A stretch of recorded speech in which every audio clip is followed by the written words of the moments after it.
বাড়িতে কোনো অতিথি এলে আমরা কিন্তু প্রথমেই মিষ্টি দিয়েই অতিথি আপ্যায়ন করে থাকি। এছাড়াও পারিবারিক অনুষ্ঠান বা কোনো উৎসব অনুষ্ঠানে শেষ পাতে মিষ্টি তো থাকবেই।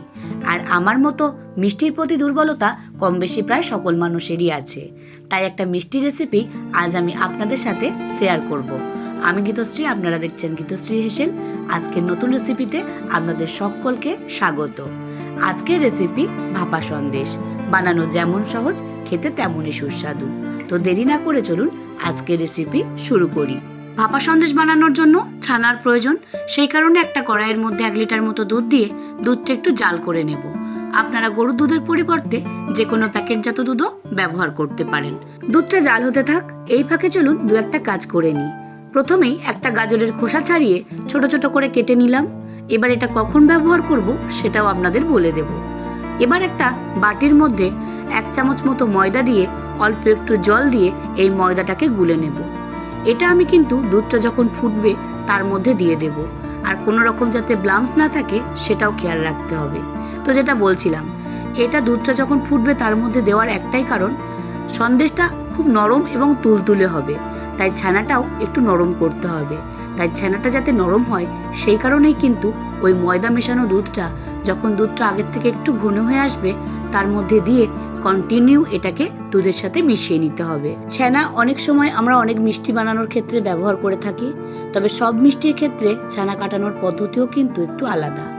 এবার চলুন একটা বাটির মধ্যে অল্প একটু জল দিয়ে তার মধ্যে 4 চামচ মতো ভিনিগার দিয়ে নেব। ছানা কাটানোর জন্য আমি এখানে ভিনিগার ব্যবহার করছি। আপনারা এর পরিবর্তে লেবুর রস বা ছানা কাটানো জল বা এমনকি ছানার পাউডারও ব্যবহার করতে পারেন। তো এবার ওই ভিনিগার মেশানো জলটা দুধের মধ্যে দিতে হবে।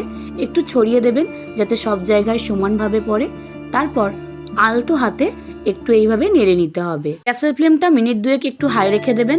যখন দুধটা একটু ফুটে যাবে দেখবেন ছানাটা অলরেডি কাটতে শুরু করেছে। ঠিক তখন মিনিট 10 একটু রেখে দেবেন যাতে ছানা আর জলটা আলাদা হয়ে যায়। ছানার থেকে জলটাকে আলাদা করবার জন্য একটা কাপড়ের মধ্যে আমি ছানাটাকে ছেঁকে নেব। আপনারা চাইলে ছাঁকনির সাহায্যেও ছেঁকে নিতে পারেন, কিন্তু এইভাবে ছেঁকে নিলে জলটা খুব ভালোভাবে ছানা থেকে আলাদা করা যায়।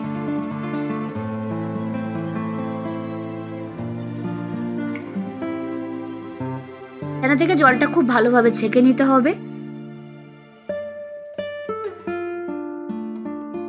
জল থেকে ছানাটাকে আলাদা করে নেওয়ার পর ছানার মধ্যে থাকা ভিনিগারের ফ্লেভারটা যাতে চলে যায় সেই কারণে খুব ভালো করে পরিষ্কার করে জল দিয়ে 3 থেকে 4 বার ধুয়ে নিতে হবে।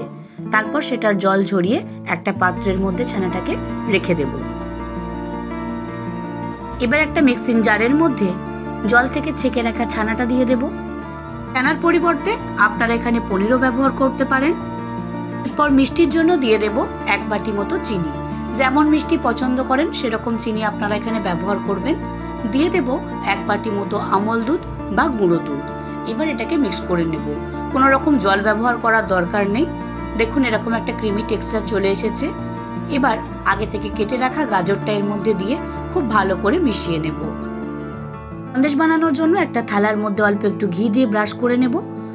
আপনারা চাইলে সাদা তেলও ব্যবহার করতে পারেন, তবে ঘি দিলে ফ্লেভারটা একটু ভালো আসবে। এর উপরেই একটা সাদা কাগজ দিয়ে সামান্য একটু ঘি ব্রাশ করে নেব। এই কাগজটা দেওয়ার কারণে সন্দেশটা বানানোর পর খুব সহজেই এটা উঠে যাবে। এবার বানিয়ে রাখা পেস্টটা থালার মধ্যে দিয়ে দেব। সন্দেশটাকে স্টিম করবার জন্য একটা কড়াইয়ের মধ্যে বেশ খানিকটা জল দিয়ে জলটা একটু গরম হয়ে গেলেই তার মধ্যে একটা ছিদ্রযুক্ত থালা দিয়ে ওই থালাটা বসিয়ে দেব। এবার ঢাকা দিয়ে 1.5 ঘন্টা মতো স্টিম করে নিতে হবে। আর ওপরে একটু গার্নিশ করার জন্য কেশর ছড়িয়ে দেব। 1 থেকে 1.5 ঘন্টা পর দেখবেন এরকম সুন্দর একটা সন্দেশ আপনার তৈরি হয়ে গেছে। তবে এখানেই কিন্তু শেষ নয়, এরপরেও প্রায় ফ্রিজে 2 থেকে 3 ঘন্টা ঢাকা দিয়ে রেখে দিতে হবে।